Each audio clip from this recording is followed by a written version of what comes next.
De eerste slachtoffers van de vliegramp in Oekraïne zijn woensdagmiddag in Nederland gearriveerd.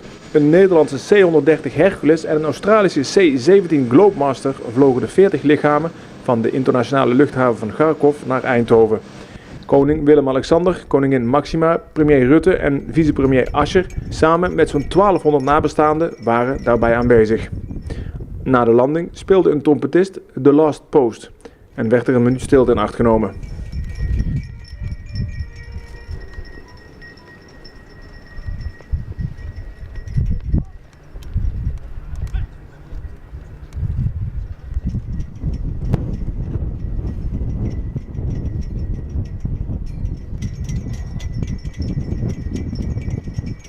De lijkkisten werden één voor één uit de vliegtuigen gedragen. Daarna werden ze stuk voor stuk naar de tientallen op het platform klaarstaande lijkwagens gedragen en daar heel voorzichtig ingezet. Telkens gedragen door 8 militairen.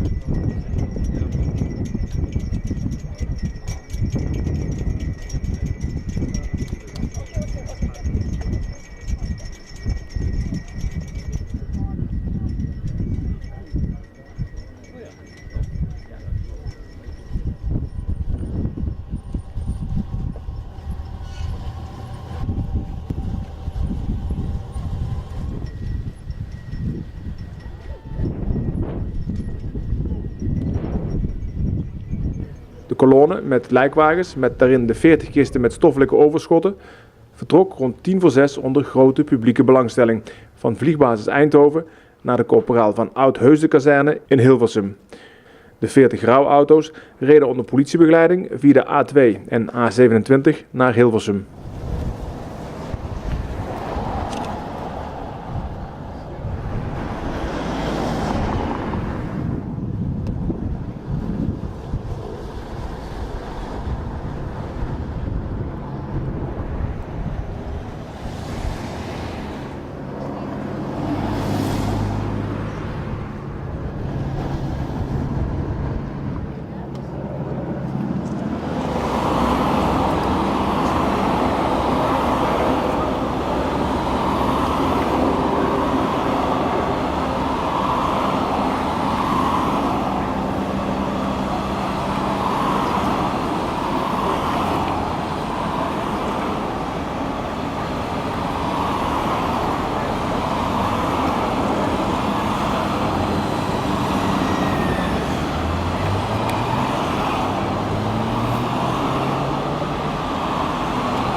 Ja. Het zou zo goed kunnen.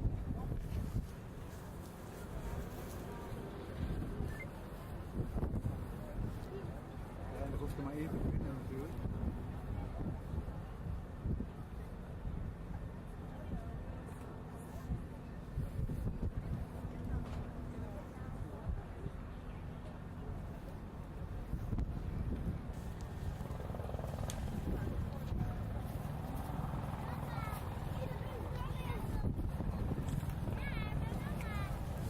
Nou gaan ze al, nou wordt er al lopen.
We kijken naar de beelden op dit moment die live worden uitgezonden. En ja, we wilden dit vooral om met elkaar, collega's onderling, maar ook met stadsgenoten, bij het moment stil te staan en dit moment ook te delen met elkaar.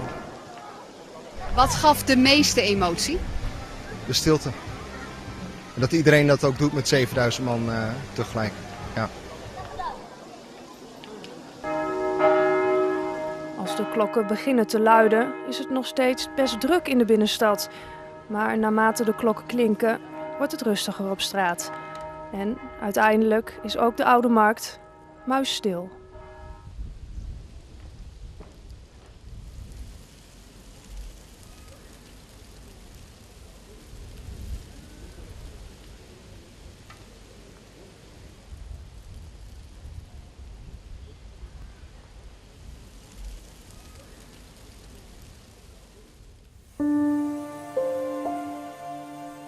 Door het feit dat je zo'n vlucht vaak maakt, weet je precies hoe zo'n vlucht in elkaar steekt. En dat geeft een extra dimensie, een gevoel. Ik ben ook heel emotioneel af en toe.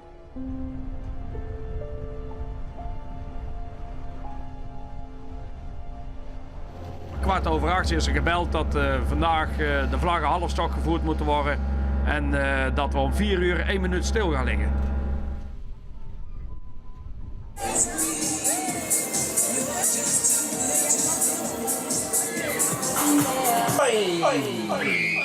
Ja, deze kermis gaat om 3:55 dicht en die gaat om 4:10 weer open.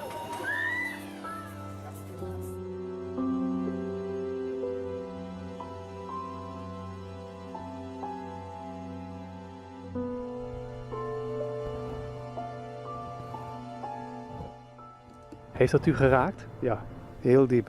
Het kan aan ieder overkomen. Als er zolang zulke idioten in de wereld zijn, dan is dat waanzin.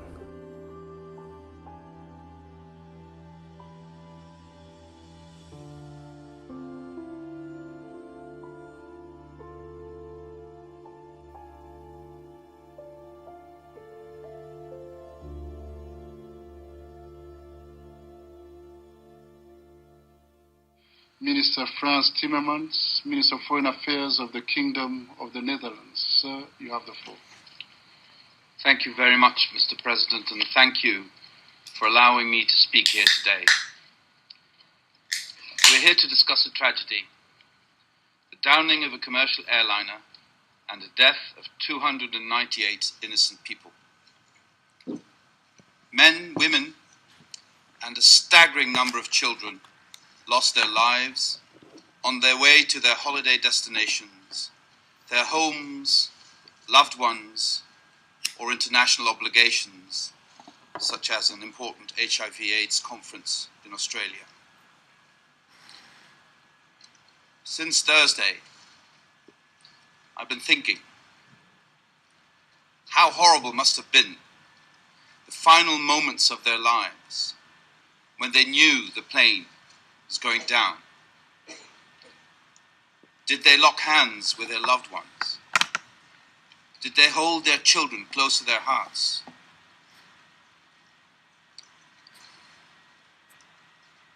Did they look each other in the eyes one final time in a wordless goodbye? We will never know. The demise of almost 200 of my compatriots has left a hole in the heart of the Dutch nation.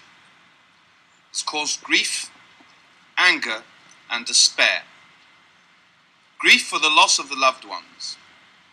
Anger for the outrage of the downing of a civilian airplane.